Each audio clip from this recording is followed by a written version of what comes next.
Clinton's breath formed small clouds in the January air as he stared at Crookton Cave's entrance.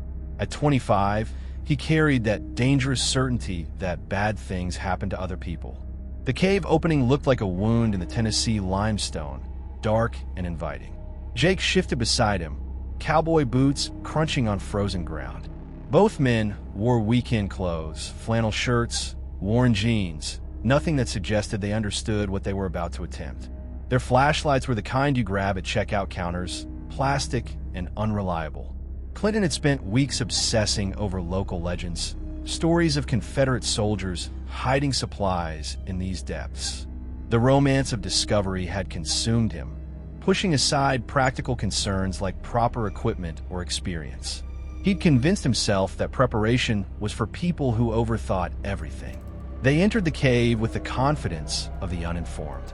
The temperature dropped immediately, and the outside world vanished behind them. Their cheap flashlights carved weak paths through limestone passages that had taken millennia to form. The cave welcomed them gently at first. Wide chambers, smooth walls, the kind of beauty that made you forget you were hundreds of feet underground. But caves are patient predators, and this one had been waiting a long time. As they moved deeper, the passages narrowed. Walking became crouching, then crawling. Clinton's shoulders scraped against walls that pressed closer with each step. The ceiling lowered until he was forced to contort his body through spaces barely wide enough for a man. Above him, physics and geology had been playing a slow game for decades. Water had seeped through limestone, weakening the connection between a massive boulder and the ceiling that held it. 500 pounds of rock balanced on fractured stone, waiting for the right moment to fall. Clinton squeezed through the narrowest section, his movement slight but catastrophic. The boulder, tired of its precarious perch, gave up its grip on the ceiling. The sound came first, a grinding that seemed to emerge from the Earth's core. Then impact. The limestone struck with devastating precision, pinning Clinton's head against the cave wall. Pain exploded through his skull, followed by the horrifying realization that he couldn't move. The weight pressed against his head with relentless force. Each heartbeat sent shockwaves through trapped bone. He was caught in a stone vise, unable to move forward or backward, his body twisted in a position that seemed designed by nightmare. Jake's panicked breathing echoed from behind him. Clinton managed to whisper something about getting help, though the words felt like glass in his throat. The hardest moment came when Jake's footsteps retreated, each step carrying him further from the one person who knew where Clinton lay trapped. Silence followed, broken only by the drip of water somewhere in the darkness. Clinton drifted between consciousness and delirium, his mind creating sounds that weren't there. The cold crept into his bones. Hypothermia began its slow assault on his body, while the boulder maintained its patient pressure on his skull. Time became meaningless in the cave's darkness. Minutes felt like hours. Clinton's thoughts wandered to Sunday mornings, to the church bells he'd heard before entering the cave, to all the ordinary moments he'd taken for granted.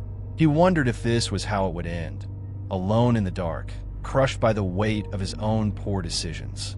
But above ground, Jake's desperate call for help had triggered something remarkable. Word spread through Tennessee's volunteer rescue community like wildfire. A young man trapped in Crookton Cave, his life measured in hours. They came from across the state. Cave rescue specialists, emergency medical technicians, volunteers who had dedicated their lives to pulling people from impossible situations. Their vehicles created a small city of flashing lights in the Tennessee wilderness. Captain Rick Martinez had been caving for 20 years. He'd seen what unprepared exploration could do to human bodies, had pulled out people in various states of destruction. But as he descended into Crookton Cave, headlamp cutting through ancient darkness, he felt the familiar surge of purpose that came with a life hanging in the balance. The descent was treacherous. 200 feet of unstable limestone, narrow passages that had nearly claimed another victim. When Martinez finally reached Clinton, the sight would haunt him for years. The young man was conscious but clearly dying, his head trapped beneath a boulder that seemed to grow from the cave itself. Dr. Sarah Chun squeezed through the passage minutes later, her medical training warring with the reality of the situation. Clinton was suffering from severe head trauma, restricted breathing, and advanced hypothermia. More critically, any mistake in the rescue attempt could kill him instantly. The rescue team worked with the precision of surgeons operating in hell. The passage was too narrow for large equipment, too unstable for aggressive action. They would have to rely on patience, skill, and the kind of ingenuity that comes from years of experience in impossible situations. They installed shoring to stabilize the passage, carefully positioned a Comilon device, a system of cables and pulleys designed to move massive weight by fractions of inches. Each adjustment required calculation, each movement monitored for signs of further collapse. Clinton drifted in and out of consciousness during the hours that followed. The rescuers worked around him with quiet efficiency, their headlamps creating a constellation of light in the cave's darkness. He heard voices, the sound of equipment, the constant whisper of hope that kept him tethered to life.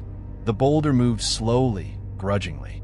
500 pounds of limestone shifted one fraction of an inch at a time, each increment monitored and measured. The Comilon device groaned under the strain, but it held. The rescuers worked in shifts, their movements careful and deliberate. When the boulder finally cleared Clinton's head, the real work began. His injuries required careful immobilization, and the journey back through the cave would be fraught with danger.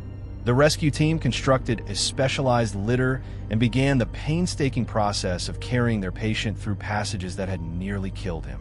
The crawlway that had been Clinton's trap became a narrow gauntlet for the rescuers. Each step required coordination, each movement calculated to avoid further injury. They were performing a feat of strength and endurance that would have been impossible without years of training and unshakable commitment. When they finally emerged from the cave, Clinton was greeted by a scene that looked like a military operation. Emergency vehicles lined the access road, their lights painting the Tennessee landscape in emergency colors. A medical helicopter waited nearby, rotors spinning for the flight to trauma center. The final challenge was hauling the litter up a steep 100-foot slope using ropes and human strength. The rescue team formed a chain, each person contributing their strength to the effort. They had reached into the earth itself and pulled back a human life. As the helicopter lifted off, carrying Clinton toward medical care, the rescue team stood in the gathering darkness and watched the aircraft disappear into the night sky. They had done something remarkable, something that would bind them together for the rest of their lives. Clinton's recovery was long and brutal. Surgeries, rehabilitation, the slow process of healing both body and spirit. But he survived, his youth and resilience carrying him through injuries that might have killed someone else. The experience changed him profoundly, not just physically, but in ways that would take years to understand. The young man who had entered Crookton Cave seeking adventure and glory emerged as someone who understood the weight of preparation, the value of expertise, and the incredible power of human determination when life hangs in the balance. He learned that heroes aren't people who seek danger, but those who risk everything to save a stranger's life. Crookton Cave was permanently sealed after the rescue, its entrance closed to prevent future tragedies. But the story of what happened there continues to resonate, a reminder that some adventures carry prices that cannot be calculated in advance. Years later, Clinton would speak to groups about cave safety, his words carrying the weight of lived experience. He would tell them about the moment he realized he might die alone in the darkness, about the incredible skill and dedication of the people who saved his life. But most importantly, he would talk about the lesson he learned in that limestone passage, that the earth demands respect, that preparation and knowledge are not optional luxuries, but essential tools for survival. The weight of stone, he learned, is nothing compared to the weight of human determination when life hangs in the balance. And somewhere in those sealed limestone depths, a space exists where a young man learned that survival is not a matter of strength or courage, but of hope, human connection, and the willingness of others to reach into the darkness and pull you back into the light.